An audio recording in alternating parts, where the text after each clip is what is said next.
What if I told you that the world's biggest powers are fighting a new Cold War? Not in Europe, not in Asia, but across Africa. And most Africans don't even realize how high the stakes are.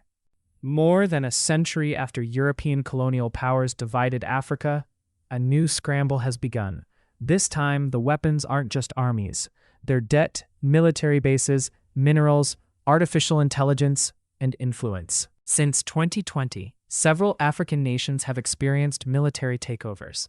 Leaders promised freedom from foreign influence. Crowds celebrated in the streets. But the question remains, who fills the vacuum afterward? Russia has rapidly expanded its influence across parts of Africa through military cooperation, security agreements, and political partnerships. In countries battling terrorism and instability, many leaders see Moscow as an alternative to Western powers. Meanwhile, China has financed roads, ports, railways, dams, and digital infrastructure worth billions. Critics warn of debt dependence.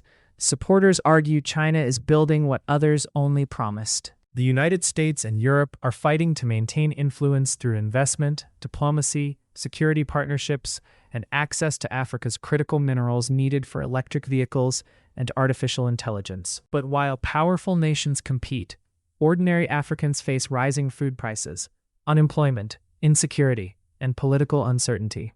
Africa holds the world's youngest population, vast mineral wealth, and the resources that will power the future. The question is no longer whether the world needs Africa.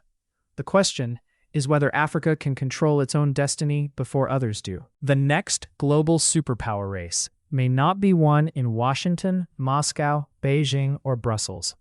It may be decided in Africa.